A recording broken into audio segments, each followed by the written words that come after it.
Yeah. Hey everyone, it's Frog Slicer. I have my teammate Ivan here, who last time we agreed that we were going to try our hardest in the 3v3, and we tied for first place. That was good. Yeah. Right. This time, because we had already had a good victory under our belt, we both decided to play around and play silly decks. We did. So what did you play, Ivan? As far as for my silly deck, it's not as for much silly. The main deck is like any meta competitive deck, but I opted to not play with a side deck. Instead, I just opted to play with a second deck engine instead. So I got Kristya Twilight here for you. Nice. Mostly Kristya that size into Twilight. Mm-hmm. So we, standard Kristya Sworn deck for the most part. This is probably a little not normal. Most play 2. I play 3. It's your boss besides JD, so you want to see it. 3 Archlord Kristyas, 3 Heralds, 3 Raikos, 2 Celestias, 2 JDs, 2 Honest. This card I wasn't a fan of, but it's been growing on me. Definitely a good card. Soul, Purity, and Light. The battle effect never comes up, but it's a level 6. It's great. Lila, Shire is Kristya Sworn. You have to play her, otherwise I wouldn't. Aaron, 1 Wolf. 1, okay. 1. I have mixed feelings about it, but I just love milling Wolf, so I'm always going to at least play the 1, even in a Kristya Sworn build. Geralf, he's the greatest. I wish he milled, just like all the other Light Sworns. Arcus, Lumna, Jane, and then the honorary Lightsworn monster, Card Trooper. Mm-hmm. Got a small dark package here, so even though it does side into more heavy Twilight, it still plays the Gores, the Trag, the Plague, and the Necro. Honestly, don't need much explanation. These were honestly MVP in the tournament, probably the first 4 rounds. One of the 2, if not both, were always in my hand, and it always swung the game into my favor a lot of times. Like Trag, I literally took Machina Lightsworn in round 3. I took his Lila with Trag, pitching my own Lila just to mill and keeping him from milling. And then in the 4th round against Michael Boyd and his Twilight, I took his Jane in game 3, and he had Trag too, and he kept taking his Jane back, and we were just controlling Jane back and forth. That's awesome. So it does come up. I like them both. I wouldn't cut either of them. This is a 43 count deck. 3 solar recharge, 1 charge, heavy. I like the MST in the main. Keep it in the main, and Brain Con. It's an amazing card. It just wins games sometimes, if not every time. And then this is a little heavier trap lineup than most, but I fairly like it. Beckoning Light, the 1 Call of Haunted. Most of the times, I might cut this card. It was a really dead card just because if it's in your opening hand and your mills don't go through, or you whiff on the mills, this is just like, it gets hit. It gets popped easily. Yeah, the benefit of running too many traps is you are leaning into the opening hand, 6 cards. You're hoping to draw the traps. Because turns after that, you're just going to be milling. Yeah. So Call the Haunted isn't good for that. Yeah, exactly. This trap is. Trap Dust, dude. Most Lightsworn players probably don't play this card. They should. Is an amazing card. Granted, probably out of all 6 rounds, I milled this like 5 of the 6 rounds. Yeah. But in the 6th round and top 4, this basically gave me my OTK line against Dragon Turbo. Imperial Iron Wall in the main. 1 main. It's really good. Obviously it sucks when you mill it, but when you open and you have just a good matchup, either Diva Hero, Vayu, stuff that plays Caius, Crow, this just shuts it all down. It completely shuts it down. So that's the main deck, 43 for the Kristya Sworn, basically, package. So do the Beckonings come out basically every time? The Beckonings, if I side into Twilight, they always come out. Like, the cards that always come out, unless I know I'm going first, Beckoning are the first ones to come out.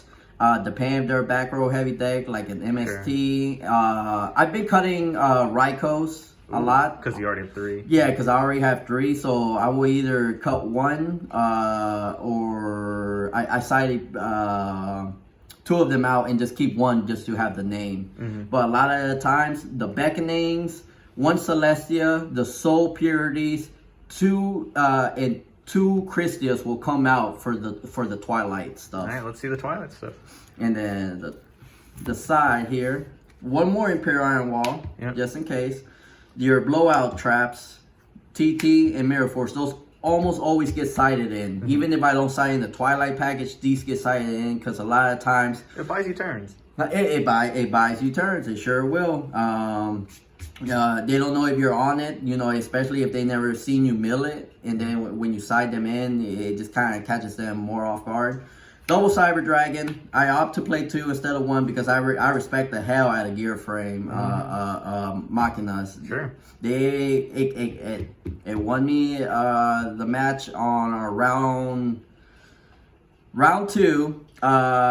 It was Gadget Machina, and I top deck a Cyber Dragon and like contact for 4. Nice, yeah, 4K? Yeah, 4K beast stick, and that was more than enough to turn the tide. That's awesome. So now the Twilight package. Double DD Crow. Okay, I'm instantly convinced just because you just bring in Crow anyway. Yeah. So why not just make it lean into it? Yeah, I mean a lot of decks side in Crow anyways when the matchup calls for it. So I just opt to One play step further. A higher dark count. So you got your Dad, your Chaos Orc, a Caius. Now this is the only one I didn't like that I would probably cut for a Gale.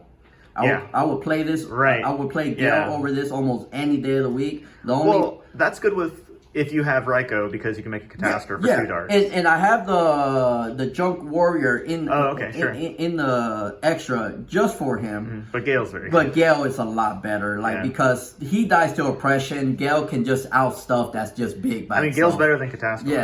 Yeah.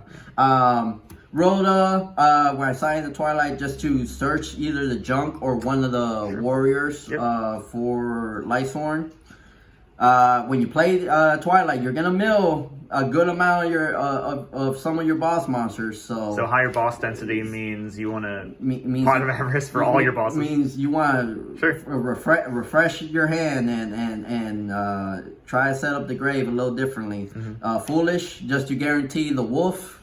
And sometimes Plague, Necro. I mean, it's Foolish. So why don't you main the Foolish? Cause then I would have had to go for 44 cards. So it's because I was convincing you to go to 43, and that's what you cut? Yeah. That's funny. Because it was reasoning. It was reasoning. Yeah, I remember that. I'm a big fan of reasoning, but I like this better. If anything, I probably cut the Call of the Haunted for the Foolish, and definitely test it in the main more, and then Monster Reincarnation, which makes sense when you bring in more bosses. As far as for future changes, that will probably be Gale, and this needs to be Lightning Storm, 100%. Ooh, Lightning Vortex, okay. Or Lightning Vortex. I'm thinking modern. You're good. And then nothing really special in the extra deck, but Chimera Tech, Mistworm. Love Mistworm. Yeah. Anytime you can make it. I mean, if you run Lumina, you have to run Mistworm. Yeah. Double Stardust. One of this needs to be a Tempest. I just couldn't find it in time. Yeah, probably the one with the wrong art. Yeah, this one. Thought Ruler, Colossal, Darkin. You can make him because of your Twilight package. That's true. Black Rose, Goyo, Brio. He comes up. Urquaces is good. Urquaces is good, but it's really a kind of like a late game. You just want it as an option. Yes. Yeah. Like I said, this Junk Warrior will probably be an Armor Master if I put it in Gale. Yeah, that makes sense. Yep. Magical Android, Catastor, and the Armory Arm. Very good. But that's the whole deck. A lot of times, unless I knew that Kristya Soren was just a better matchup, sometimes I wouldn't even side it. It'd be the second Imperial Iron Wall, TT, and Mirror Force, and that'd be all I would be siding in.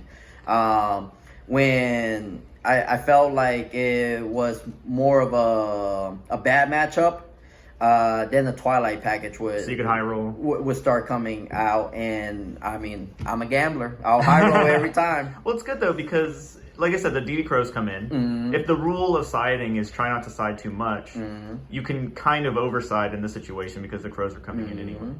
And I mean, the deck performed great. I didn't lose a single match. I literally went 6-0 with this. Undefeated. Undefeated the whole night, even beating out Hydro Pump in the top 4. Which was awesome.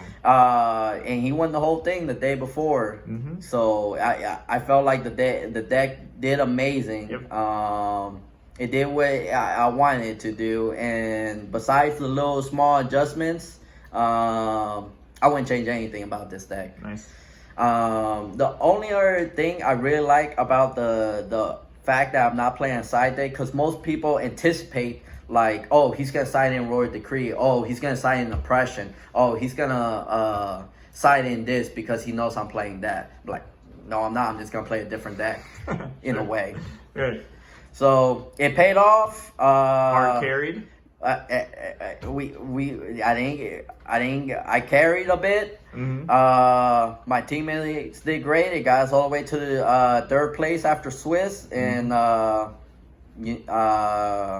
it even won in Top Cut. Just needed one of my teammates to finish it up, and we didn't clutch it up. we couldn't. We would have been back-to-back champions. That would have been awesome.